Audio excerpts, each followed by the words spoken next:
Dr. Mamina, welcome to the How to Be a Redhead podcast. Thank you so much for having me. Excited to be here. Yeah, we're so excited to talk to you all about skin. And I guess a question that we wanted to ask before we get into skin, how did you pursue dermatology?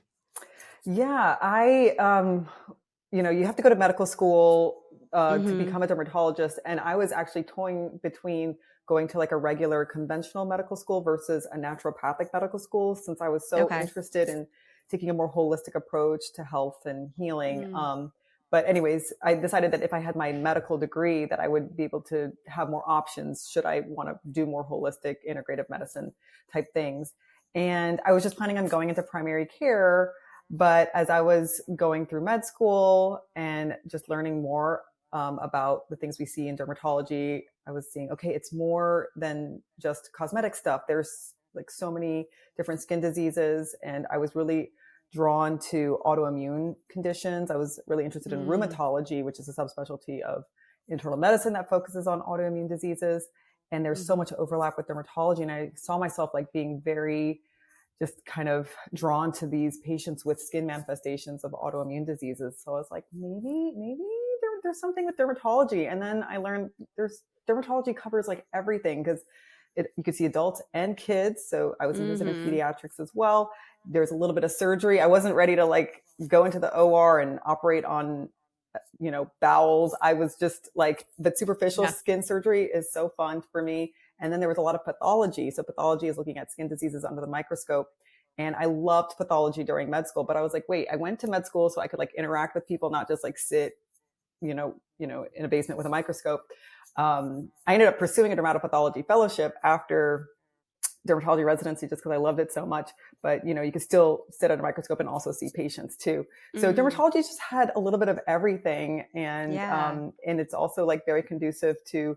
I feel like it's a happier specialty. It's a conducive to like a happier, healthier lifestyle. Don't get me wrong. Mm-hmm. Everyone Mm-hmm. like some people love being in a stressful like ICU setting. Like it just Yeah. makes their day. But for me, it's like I like it when people aren't like dying, actively dying. Yeah. Yeah. I Yeah. feel like dermatology is Yeah, more of like course. preventative and just like helping people feel their best. So yeah. And And so then Oh, with that's so your great. career, how did you start your TikTok page? I first started on Instagram back in 2017, my professional Instagram account, because I moved back to New Orleans, around 2016 at the time. And New Orleans, interestingly, is pretty saturated with dermatologists. And I wanted to kind of distinguish Oh, myself amongst the other derms as okay. the derm who takes a more like holistic approach to skin health, Mm. and started my Instagram page. And interestingly, and then, well, I started TikTok in 2019, but like kind of dabbled with it. I felt like I really didn't know how to make TikTok videos.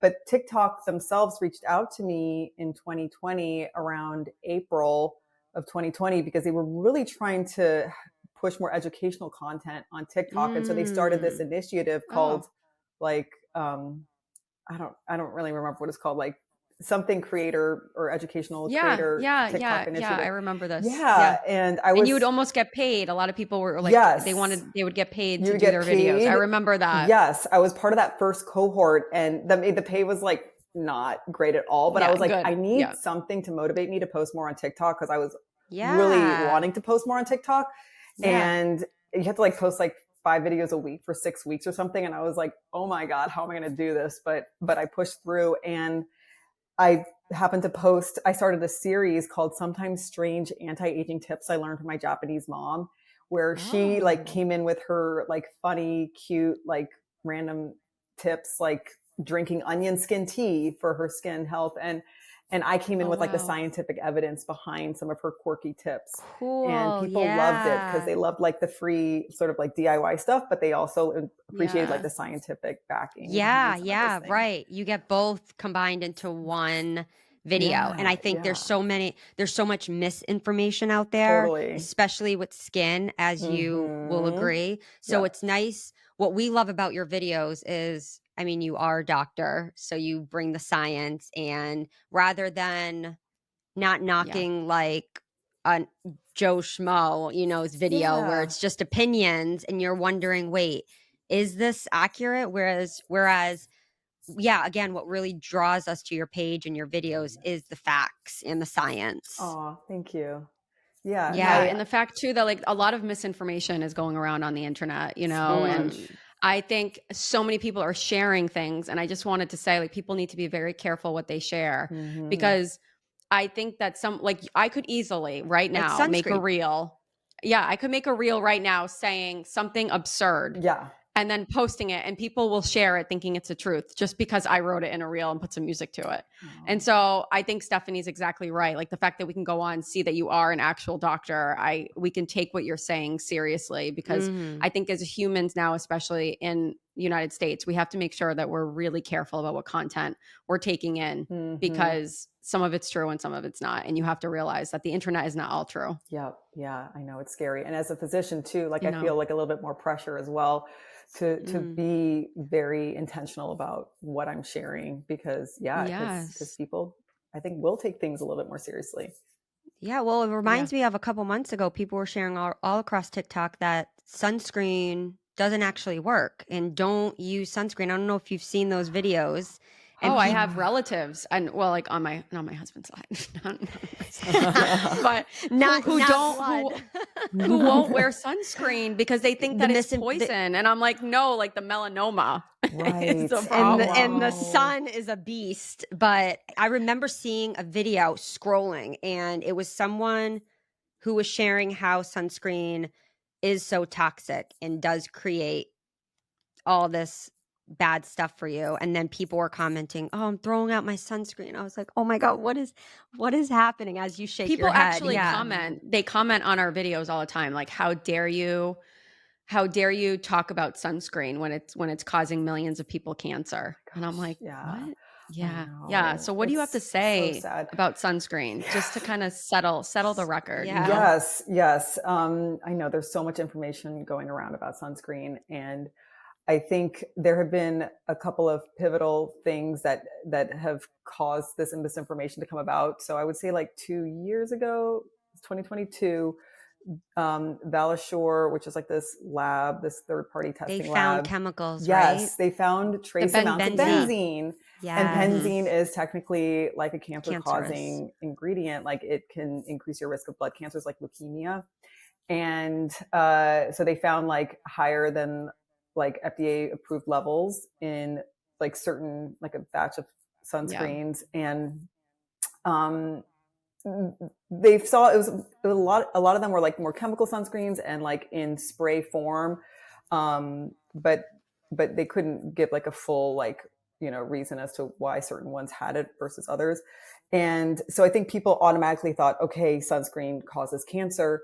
And what's interesting is that like the level of benzene that they found like still doesn't compare to the amount that you get if you spend like a day in New York City, like because you get benzene from car exhaust, from other household items, paint. And so we're constantly exposed. Of course, it's important to minimize your exposure as much as possible to decrease your risk. But I think that really freaked people out. I think in a way it was a good thing because like a lot of sunscreen manufacturers the thing that's frustrating is that benzene is not a sunscreen ingredient. It was a contaminant. So people think, oh, it's sunscreen itself that's causing cancer. But anyways, I think that it was sort of good for certain sunscreen companies to just be like, hey, let's see how we manufacture sunscreens because, we need to be concerned about this potentially being a problem. But anyway, so that huge thing, I think automatically made people think that sunscreen causes cancer. And then the rate of skin cancer has steadily increased over the last few decades. And people automatically think, oh, sunscreen use has increased over the last few decades. Therefore, it causes skin cancer. And it's so freaking frustrating because correlation does not mean causation. Of course, if you ask anyone who, thinks logically. But people think that it's because of the sunscreen, but there's so many other reasons. There's just been a huge like uptick in people just getting way more sun exposure.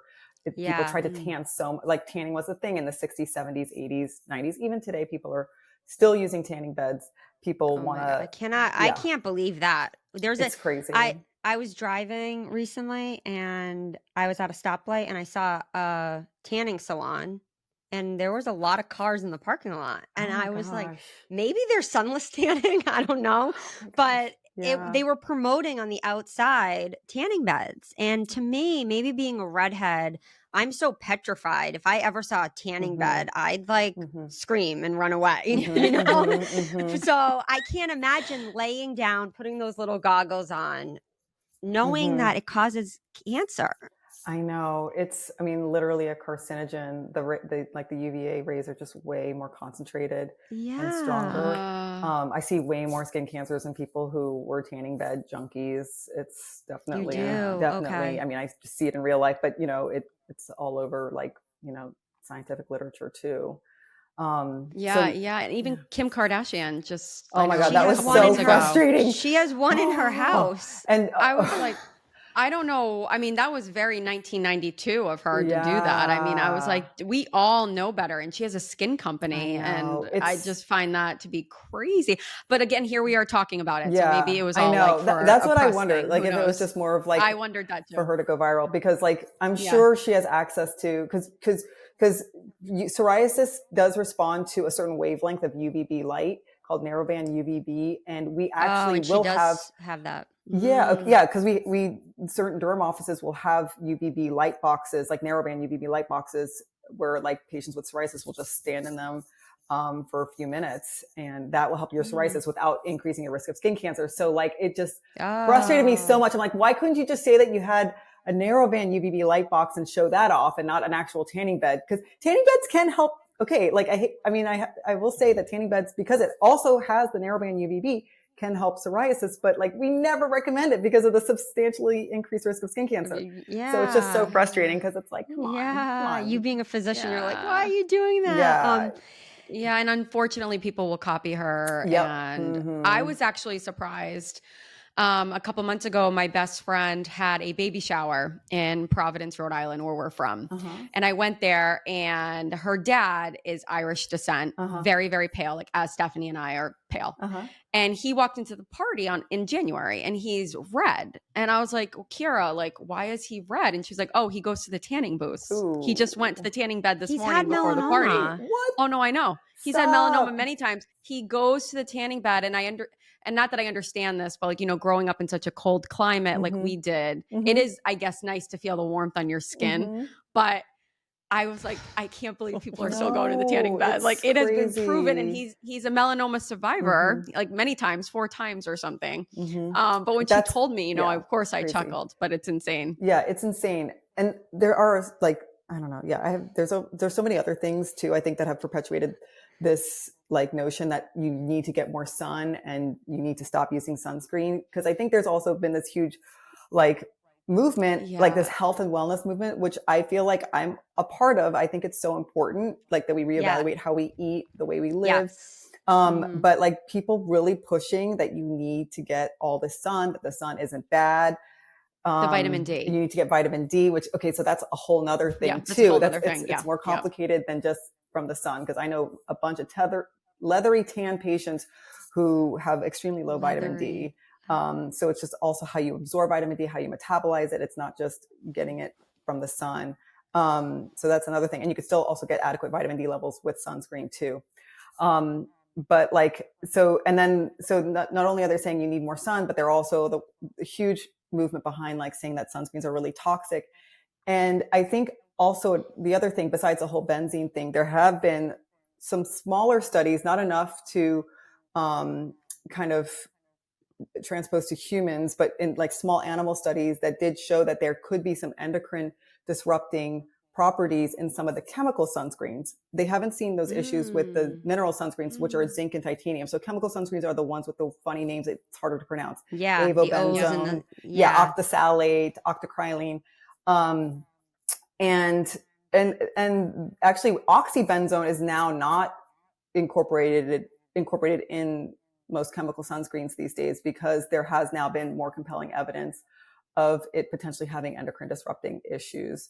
But the jury is still out for some of the other chemical sunscreens. The studies are so small, and they like pour like immense, it's like high quantities to these animals. So it's like completely unrealistic to translate to humans for what they do on their skin.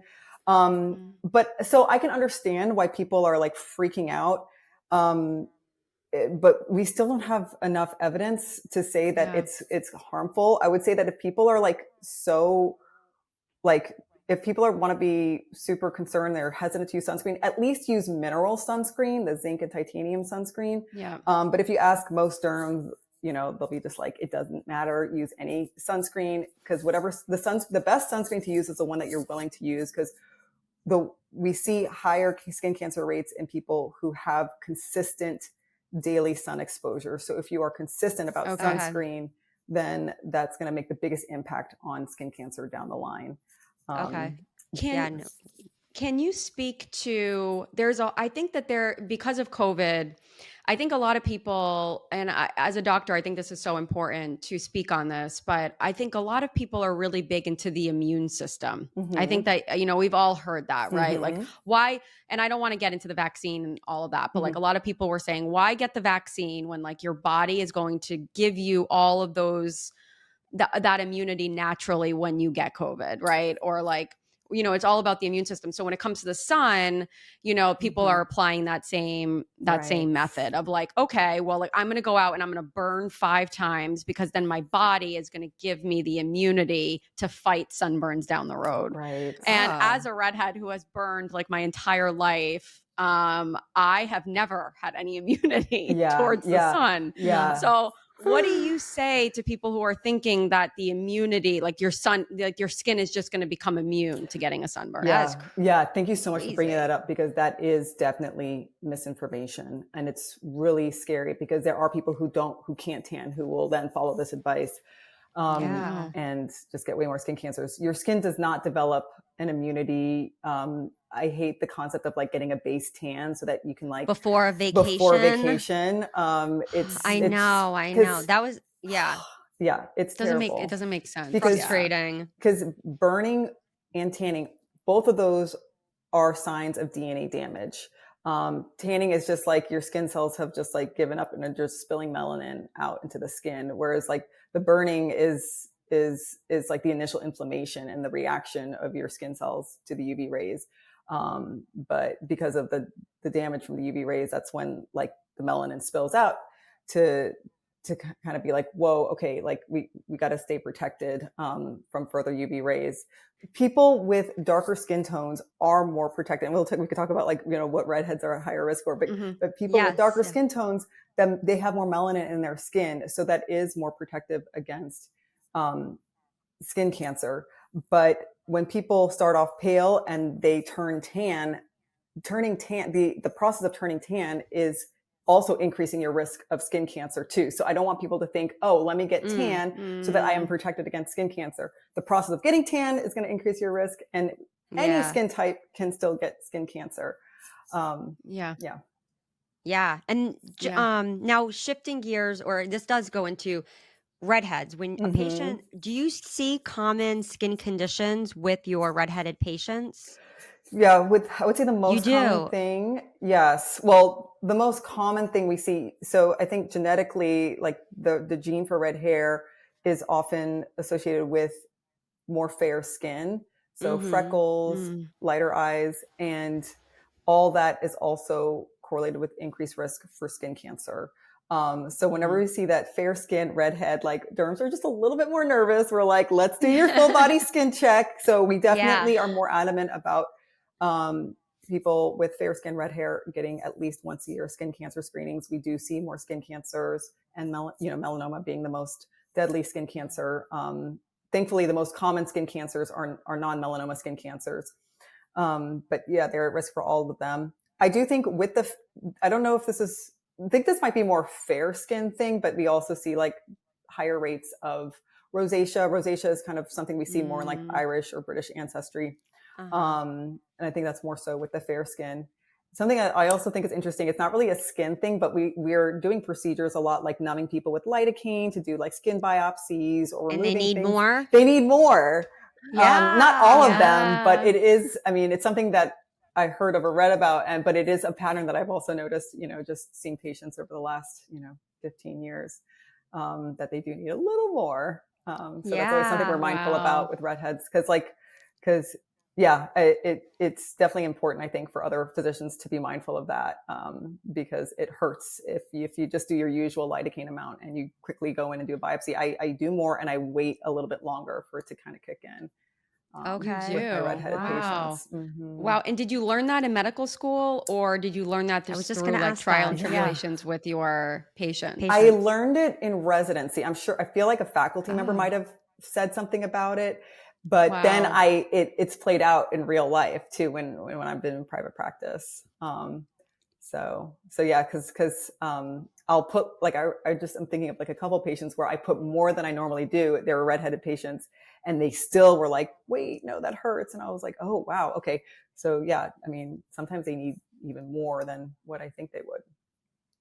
Yeah, that's so. I know. And then what about, I guess we have a list of questions that hit different skin categories, and they're Mm-hmm. questions that we have personally, being redheads, and then questions that tie into questions that we get from our followers. Very popular questions. One being rosacea, Mm-hmm. redness as a Mm-hmm. whole, Yeah. hyperpigmentation, all of that.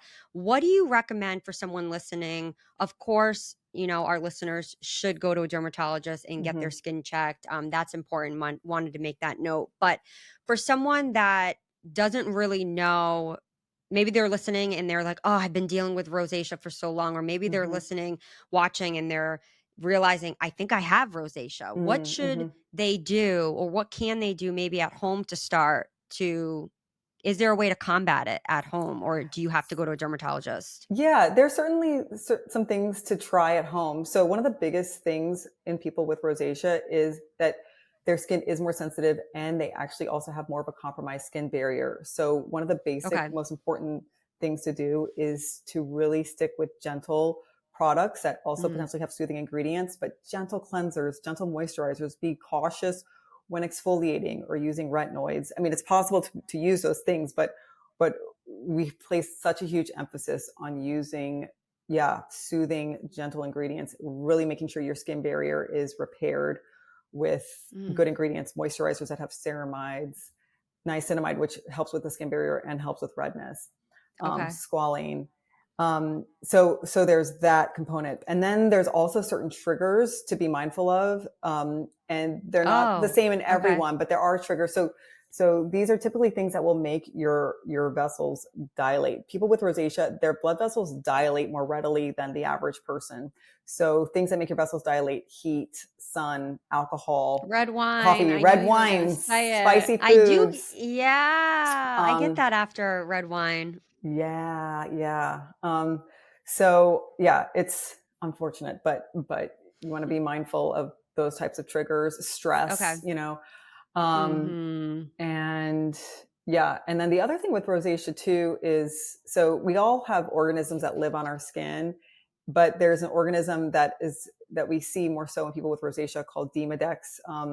These are mites, which sounds so Mm, freaky, like that we have mites living on our skin, but they're very common, even people without rosacea. But there's something about the inflammatory reaction in people with rosacea, once again, because they have sensitive skin, they're just more ready to react to things. And so Mm. when it comes to treating rosacea, we use ingredients that can also have anti sort of Demodex activity, like topical ivermectin is something that we commonly prescribe in Oh, our derm practice. You can get like topical ivermectin, I think, for like horses or something, on Amazon. But anyways, so in terms of other ingredients that are helpful, anti-redness, soothing, I'm a fan of azelaic acid, which you can get a 10% okay. strength over the counter. A few brands like Paula's Choice, The Ordinary, Naturium, they have 10% azelaic acid. Mm-hmm. Prescription, we do like 15 to 20%. And then sulfur is also a very lovely ingredient, especially if you have like Mm. acne associated with rosacea. Sulfur, yeah, you can get over the counter. We also use it in prescription form.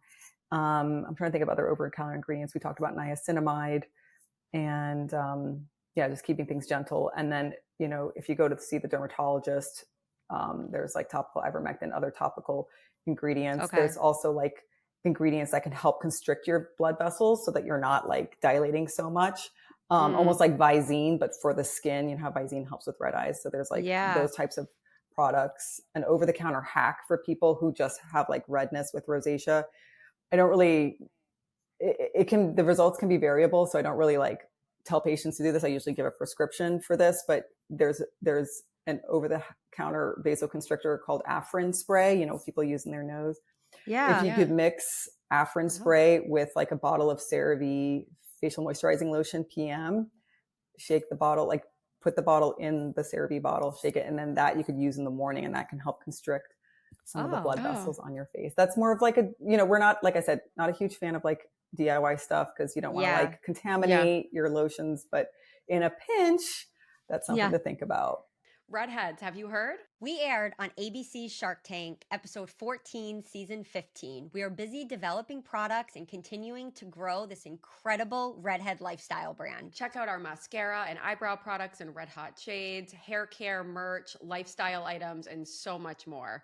Redheads, we can now rejoice. Finally, there are products for us. Use code podcast to get 15% off your next purchase. Shop at shop.howtobearedhead.com. Okay.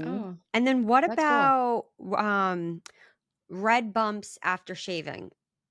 Yes. So red bumps there's different types of red bumps. Some of them could just be straight up irritation. Some of them could be like folliculitis, where like it's like activating like bacterial activity in your hair follicles. It could be like ingrown hairs that are aggravated by shaving. So there's a couple of things. Like I think before shaving, I think it's good to gently exfoliate just to make sure that you're getting rid of like any excess skin because the rubbing of the excess skin with the blade is also causing that local irritation. So getting rid of the excess skin, helping kind of prevent ingrown hairs. And then if you have some mild redness in the bumps, you could use, you don't want to use it all the time, but you could always use like an over-the-counter hydrocortisone cream or lotion just to soothe. Like CeraVe does make like an anti-itch lotion, which has like 1% hydrocortisone. And I love I love moisturizing. Cortisone. Adrian's a huge fan of cortisone. Yeah. I just as a redhead, she should be their spokesperson. I need it all the time. I mean, I do the cooling one that like has like the little pad and it's cool when you apply it, like a clear liquid. And I can't tell you how, like I put it, especially when I fly in an airplane, my skin, like I get bumps, itchy bumps. I don't know if it's because of the elevation, but it happens to me every time. Every time I fly, airport, maybe I start to feel it right around here on each side of my cheek, and I take out that cortisone and it's cooling, and I put it right on my face. Stephanie's always like, "You put it on your face," and I'm like, "Yeah," because it really helps. Like, and I thought that I had rosacea for the longest time, and then the cortisone would just make it go away. So maybe it wasn't that; it was just something I was doing or around. I don't know. I'm so sensitive, but yeah, cortisone. I put it on like every bump, everything. I just am just such a lover of it. I love it. It definitely is helpful. It's not something you want to like use all the time every day, just because thankfully the over-the-counter 1%, it's hard to like for it to cause problems, but long-term use of topical steroids technically can thin out the skin. So we just say, just be mindful of it. I mean, we definitely can see it more with prescriptions, but we know we're just say, just don't rely on the cortisone. Yeah. I haven't used it probably in the last week. I don't know where it is, but I am going on an airplane this weekend and I'm like, where is it? It's probably in one of my travel bags because I need it. The time that I needed it the most in my life was Stephanie and I were in Croatia and staying with a friend and no screens. There was no screen. I got thousands of bug bites like redheads do. Stephanie didn't get one. I got 1,000 all over my legs. And I never needed cortisone cream more in my life. And we couldn't told get myself it. I would never do it. I know I would never do it. I would never go without it. So it's good to have, for emergencies. Yeah. What about I suffer? Well, it's actually not that bad. KP on my arms. Pilaris. Yeah, yes. I had it really bad. I have 2 kids, but last year, my last trimester, and right after I had my daughter, my right arm really flared up. I ended up buying something. I think it helps. It keeps it kind of calm. But have you tried cortisone cream or cortisone? No. I have about 1,000 bottles if you need some. But do you get patients that all the time? Yes, with KP. So KP Yeah. is super common. It's almost considered It's like a normal skin it is like common. Okay. state, but I think that there's definitely something underlying that brings it out. We see it a ton postpartum. We see it a lot in kids, Mm. and it's considered to be more of like a dry skin issue actually. So Oh, it's okay. so Oh. really minimal thing to do is to keep your skin moisturized. We see it often in people who are like eczema prone, which has, skin barrier, dry skin condition. Mm. Um, is so big thing is moisturizing, but what happens is like these dry dead skin cells collect at the hair follicle, and that's what causes like that kind of bumpy texture. Yeah. So we Mm. recommend moisturizing, but also finding moisturizing products that have gentle exfoliating ingredients, lactic acid, even Mine like, has lactic acid in it. okay, yeah, Yeah. perfect. Yeah. And like, or yeah, even lower strengths of glycolic acid or salicylic acid. Like M-lactin's like a really common one that's recommended. If it starts getting red, that's when like cortisone can be helpful. But it's interesting because derms were just straight to be like, use this cream, use this pill. But whenever I post about KP, I've had so many people in the comments. There has not been any studies to show this, but people are like, mine cleared up when I gave up gluten, or mine cleared up when I gave up dairy. Oh. So it just makes me wonder that Yeah. there's some kind of underlying thing. Same with postpartum. Like there's so Yeah. many freaking shifts in your hormones Yeah. postpartum, Yep. like, and thyroid also, I think, can be a I contributor. suffer, yeah, I have thyroid issues, but Okay. yes, I Yeah. noticed that yeah, that's like a long story. But yeah, I Mm-hmm. do notice when I'm not on my right dosage, I take levothyroxine, Mm-hmm. but Mm-hmm. when I'm hypo, I notice Mm-hmm. that it's bad. Right now That it's makes great because sense. yeah, but it's Mm-hmm. interesting how our bodies are so crazy. Totally. Yeah. And even I think vitamin A levels also can play a role too. Mm, So yeah, I think there's some more underlying things. But yes, finding a moisturizing, exfoliating product dry is what skin. we recommend. Mm-hmm. And Yeah, I that's so think I crazy. think diet is so important. So I love that you important. just talked about gluten and dairy. Yeah. My husband has a gluten allergy, so I have not had gluten in our house in 12, 13 Years, years. yeah. Wow. That's great, Um, actually. and I will like the only time I probably have it is if it's like A pizza with accidental yeah, or like or if you Stephanie, would the last yeah. that was the last time I've ever had gluten. I think with you and having pizza 6 months ago, like you and I had that treat. Like I just Yeah. try to stay away from it because I Mm-hmm. know how bad it is. Mm-hmm. In terms of inflammation, in terms of my skin, in terms of just how I feel, my digestion.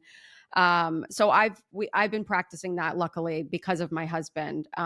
But speaking of nutrition, how it affects the skin, I think is just Yeah. so vital. Mm-hmm. Like I don't think people give nutrition enough credit Mm-hmm. for health over like Yeah. just for your It's whole skin health. I huge. mean, And like it's it so important. it Mm-hmm. makes me think to your point, Adrian, that 6 months ago when we did have that pizza, which ate we've kind of been my family, we don't eat gluten or dairy really. We've kind of all I think it started with Josh, Adrian's husband, because we were like, wait, and then now our parents don't even eat gluten or dairy. So our family has become we've kind of We're all influenced each gluten free. yeah. Yeah. But 6 months ago when we had that pizza, 2 days later after having dairy, I did get a couple pimples on my chin, which like never happened. So I thought that was so Mm-hmm. interesting on, Mm. Mm-hmm. you replay, wait, did I expose my skin to something? And then I thought, wait, I had dairy. And I think that's maybe Mm-hmm. what caused it. You're shaking your head. So yeah. Yeah. There's definitely a lot of um, so I think it's not enough to be in standard derm guidelines, but still, I think for me, it's compelling enough evidence in the scientific literature that dairy and all forms of dairy, we see it more so with skim milk, can increase acne. I think that it can Mm. also aggravate other skin issues. I think we have more evidence with acne, but we can see issues with eczema. Okay. So Um, you guys are doing evidence on dairy with acne. Yes. So when patients Oh, will ask, interesting. yeah, like what can I eat or what should I avoid for my acne? Dairy is Mm. definitely one of those food groups that will recommend avoiding dairy, and then sugar, like foods with a high glycemic index. Um, Okay. Yep. Sugar. mhm, Sugar is mhm, just Sugars. Oh I my know. God. The more and more. I mean, mhm, luckily, I have a sugar issue, so I've just always done no sugar. Even my mhm. chocolate bar is at That night is chocolate zero bar is though, zero it's sugar. It's like just 100% cocoa. It's so good. it's such a it's an acquired taste. It is an It's acquired so taste, good. but good for you. It's so good. I know. Yeah. But no, I agree. I think that like I try to do the same. It's just like low sugar. I've recently, even though I love red wine, we were just joking about it, I've had to stop drinking it. It's just as I'm getting older, I'm noticing the sugar is just really affecting me the next day. It's not the alcohol, or maybe it's like a mix of both, but I am just not reacting the way that I used to. I used to be able to have a few glasses of wine, no problem. And now I'm kind of suffering. Yeah. Even shortly after, a couple hours after, I'm The sleep noticing it. changes too for me. Like, Yeah. So I'm just trying to do like clean, minimal drinks, no sugar. And I'm noticing just such a complete difference. But as we're looking at you, I am just like, what I would love to know what you eat and what your skin routine is. oh my God, your skincare routine. And if you have any favorite brands, and then like what do you do? What is your lifestyle like? Okay, yeah. Well, I could definitely do better. Thank you so much, but I could definitely do better.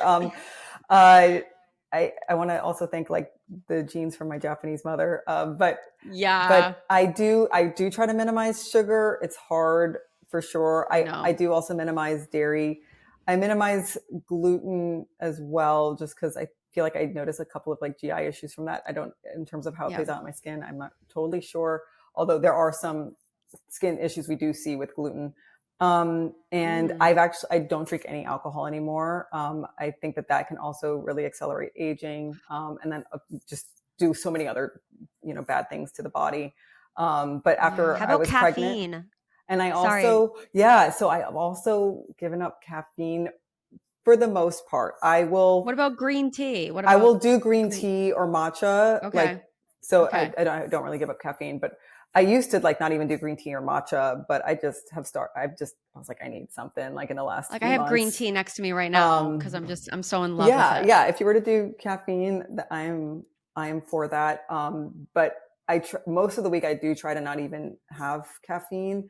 And for me personally, it's just because I don't I've had a love-hate relationship with caffeine and coffee and like energy drinks for the last 20 years, like just being in med school and residency and like having to like, work in the ER at 3 a.m.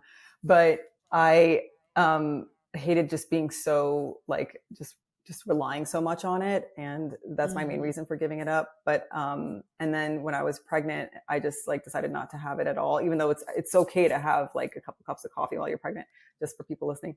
But I gave up that and alcohol. And like, I just feel like I felt so much better. And I also kind of have a theory with coffee and like this epidemic of like adult female acne that we're seeing. So there's so many potential reasons out there why I think we see so much more acne. But people like coffee is just like a way of life for so many people. And I think that's fine and great. But sometimes I think that it can be like it could be a physical stressor on the body. And like when you're adding kind of stress to the body, that can increase like inflammatory markers. It can affect your other hormones. Like when stress hormones can affect other like reproductive hormones. So there hasn't been any studies, but there's definitely like discussion about that. So that's just another thing that I was thinking about. But so I try to minimize that. I've minimized alcohol. I minimize dairy, and I really try to make sure I get a lot of fiber, mainly through like fruits and vegetables. I love fish and seafood, but also there's a whole like mercury thing and like all this badness and plastics or whatever in the ocean. So like if I do eat seafood, I try to minimize it, and I try to do like smaller things like sardines or like salmon roe, like fish eggs. And I also do take like a whole bunch of different supplements, but I also do like collagen supplements. Okay. And do you do vitamin D as well? I do vitamin D. I do omega-3s. I still take prenatal supplements, even though I'm not pregnant, but I just like the vitamins that are in there. And I do probiotics, and I also will,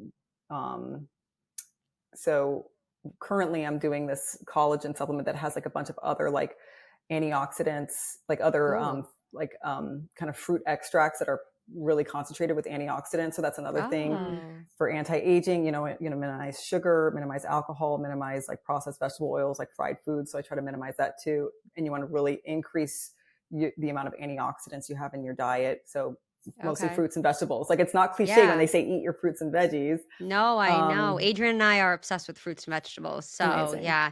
And I love that you mentioned Obsessed. And collagen. organic is important. Yeah, Organic. yeah. Yeah. And Agree. collagen, so it's a supplement you take? Because I have a powder downstairs. I'm so bad. I go weeks. I'm like, Mhm. oh, I've been forgetting to take that. But I don't Yeah. know. Is there I know that that's a whole different thing on like, That's a does it whole work? different Does it thing. not work? Because, Yeah. yeah. I know So, that's a whole okay. topic. I think it Yeah. works. I think it also depends on the collagen too. I don't think they're all Okay. created equal. Okay. Okay. Yeah, you want to look for like more hydrolyzed collagen peptides. And then there's also like, there's certain ones that are studied more than others. Like there's a type of collagen, I think it's from like chicken sternum cartilage. I don't remember exactly, but it's called Verisol, Verisol. That one has decent studies behind it. Okay. So I do take a Verisol collagen. Oh, Um, Verisol. Verisol, and like Verisol. there's I'm different going to write brands that down. that use Verisol Yeah. Yeah. collagen. Like, and I'm in full transparency, like I'm just taking collagen from like things that are being sent to me because I feel like so many different brands are sending me. Yeah. So I'm just like trying different ones. So there's like a brand called Sparkle Wellness that has Verisol Okay. collagen that I'm currently trying. Okay. And yeah, so I think that there's so many studies out there. They're all small, but it's, to me, it's compelling enough where I think that there is something to taking collagen. It's controversial in the derm world because people are like, Yeah, I'm oh, we don't It have sure. enough is. evidence, but Yeah. yeah, I think there is. I'm not going to And like tell everyone to take it, but I think there's enough evidence. yeah, and Adrian and I are so curious about and you mentioned this earlier. We love that you share your mother and her Mm-hmm. Japanese anti-aging tips. Mm-hmm. Both whole and so you incorporate that in your channel, holistic and traditional Japanese beauty practices, which Adrian and I find so fascinating. And I think being in the beauty world for as long as we have, we are personally, I think, fascinated with the Asian culture when it comes to Mm-hmm. skin, Mm-hmm. and it's something that, yeah, we're just very interested by it. So we were just interested to know if there are any Japanese beauty practices that you religiously follow yourself, or that maybe you instill in some of your patients or in your in your career. Yeah, well, I mean, this one's a huge Japanese practice, but it's also now like really implemented in the Western world. But for the longest time, Asian culture in general has been really adamant about like sun avoidance and like skin Yeah. protection. And like, so like, not that I carry around like paper umbrellas, but like that's what they did. Like they carried around like little Yeah. umbrellas Yep. and Yep. like just kind of wore things to cover their face. And it's just so interesting because growing up, I wanted to be tan, and like my Japanese grandmother would like just be like, Mamina, please, no, your skin is like a peach. Please don't do it. Don't tan. And I didn't know what she was talking about. I was like, no, tanning looks so much better. Same with my mom. My Yeah. mom's like, please don't get sun or Yeah. like don't get tan. Yeah. So that's probably like the biggest thing. Okay. But I'm also a fan of, I think that there's like a lot of like lovely nutritional properties to rice water. Mm. Oh, And there's yeah. like rice toners, and like there's the brand SK2, which has like, it's like stupidly expensive essence, the SK2 essence, but it's derived from the fermented rice, like Okay. and it's so that's because that's what was used to make sake. And what they noticed in people who were like dipping their Oh. hands in this like fermented rice water, their hands like looked beautiful. Like these old Japanese men had like these beautiful young hands. And so that's how Wow. they Oh, came up with like this rice toner or this rice essence. Oh. So and I'm that's a fan. $99 I'm looking at this Oh, is it? essence. Okay. Typically I thought it was like more than that. So that's Oh great. no, Actually. this is actually the 2.5 ounce. Okay. The 5 ounce is 190. So Yeah. yeah, wow. Okay. But I know this brand though is really amazing. Mm-hmm, SK2. mm-hmm, Yeah. mm-hmm. Okay. So So I think rice, there's something to rice. And people think it can also help with hair growth. There's hair care products too with yeah. rice in it too. Yeah. Yeah. I've seen that on TikTok with rice water and how it Mm-hmm. does Yeah. Okay. Yeah. There's a Wow. So few have you, small studies, but it's not like a main like hair growth ingredient we recommend. But I think I think that rice is a great ingredient if you want to get something with rice in it. yeah, wow. That's so cool. Are you learning still things from your mom, like with her tips? Um, Not as much, mainly because she moved a little bit further away. I mean, she's Okay. like an hour and a half away, but we were both, she was in New Orleans and then she recently had to move away. She moved in with my sister. Okay. So I haven't been able to like film as much stuff with her.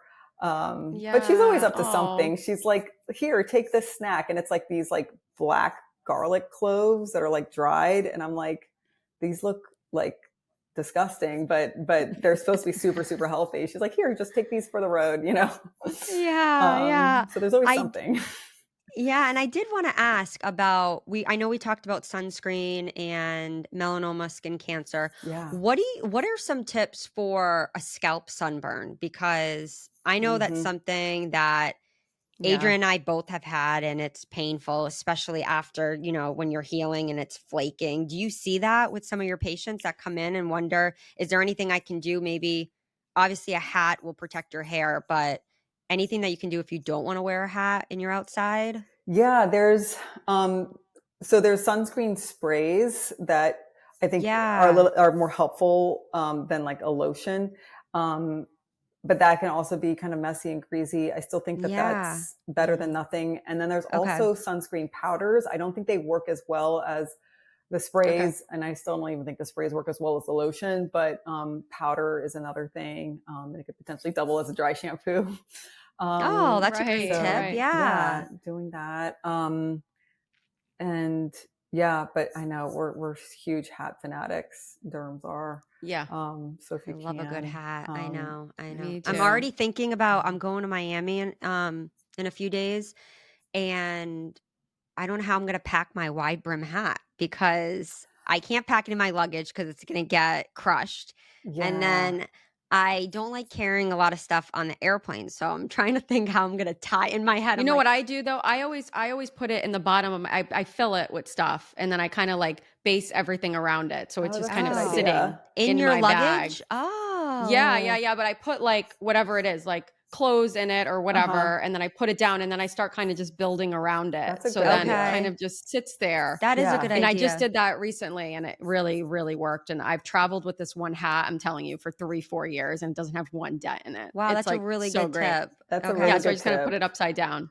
Yeah. Okay. But I cannot go on a trip without my hat because Yeah. it's my Same. hat. Like you love your hat. Mm-hmm. And then to go and like buy a new one is not only like for me, I'm like, this is wasteful, Mm-hmm. but Yeah, it's like, and it it's just takes so time needed. away from, you know, your Yeah. wherever you Having are. fun. Yeah, Mm-hmm. like yeah, last year I forgot sunscreen, or no, I think TSA took it and I was Oh so no. upset. Same. They just took mine a couple weeks ago. So Oh, they upset. Josh yeah. told me to just stop arguing with the guy because I was like, I think it's a medical thing. Like, I need Uh-huh. sunscreen. Look at me. I'm Uh-huh. so paranoid. He's like, they're not going to let us on the plane. Walk away.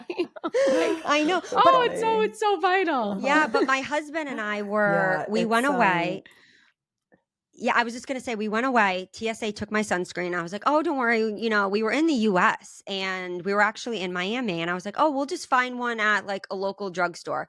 Went into CVS, Walgreens, and one other place, and I kept like my husband. I'd walk out, and he's like, "Why didn't you buy anything?" I'm like, "They didn't have a couple of the brands that I liked because I was looking only Yeah. for mineral, and they all had chemical." And I'm like, Oh "Well," and then I ended up finding one, but gosh. it took a couple hours. Oh Yeah, my I was so gosh. surprised. I know That they is had no surprising.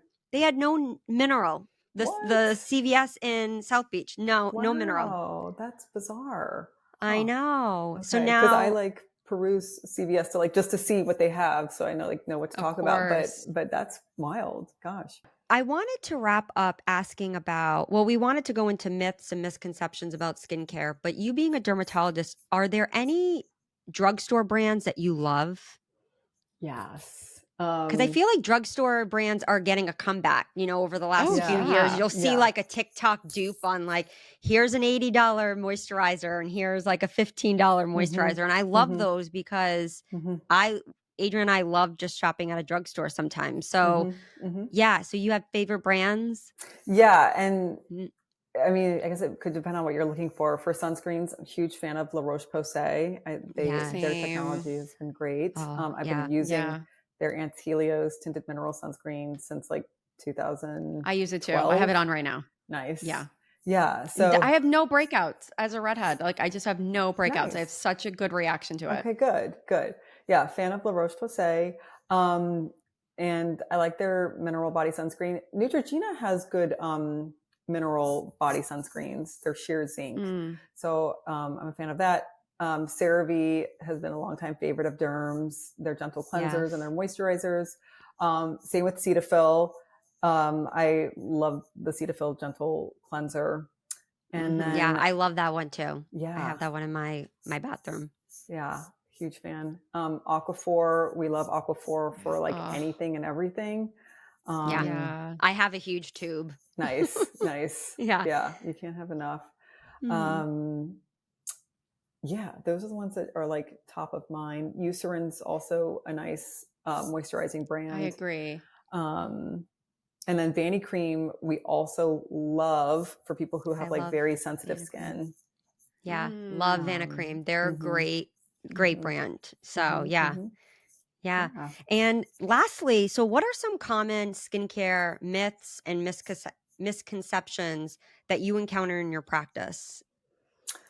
A lot of people think they don't need moisturizer if they have oily skin. I Oh, know, yeah. but everyone Oh, benefits from a moisturizer, yeah. I didn't you think about know? that. Okay.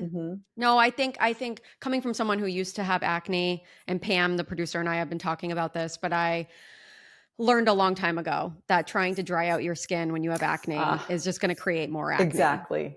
You have to moisturize, you have to Yeah. use serums, you have Yes. to hydrate your skin. That's the Yes. only thing that has ever cured my acne is just Yes. hydration. I love that you brought that up because, because if your skin barrier is compromised, that will increase your risk for acne.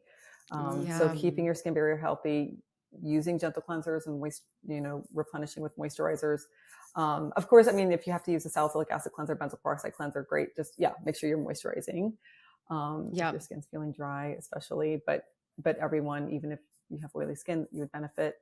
A lot of people think that wearing sunscreen automatically will break you out. So a lot of people avoid wearing sunscreen, and a lot of Oh, people yeah. also don't realize that it's important to wear SPF regularly, like every Mm. day. They're like, wait, you just don't, I thought I was only supposed to wear it when I go to the beach, but no, it's You that should wear it every day. consistent daily exposure from when you're walking from your house to your car or getting your mail or just running an errand, or if you're sitting near a window.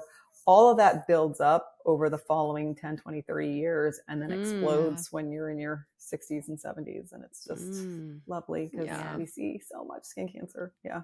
Yeah. Oh, well, Dr. Mamina, thank you so Oh, much for your time, for your TikTok some page, and just to meet wealth of you. knowledge. Oh I my love Yeah. this. goodness. No, thank you for Yeah. having Thank me. you. Thank you so much. Can you tell everyone what you're up to and any plans for like anything on your TikTok page like coming up, or I hope more content from your mom, or I don't know. Yes, I Just need wanted to to. know what's next for you. Yeah, I'm just continuing to produce content, and I'm also trying to grow my YouTube channel. I like to kind of do Oh, deep dives and get into the nuance of things. I feel like with Instagram and TikTok, you kind of have to keep things brief and catchy, quick. but I love to like nerd out and go into details. So definitely kind of stay tuned for more videos on my YouTube. And yeah, that's mainly it. That's so cool. That's so cool. Well, so nice to meet you. And just thank you for coming on and sharing all of your Yeah. Oh, wisdom. thanks Thank for having me. I love you. this. It's so Love fun. it.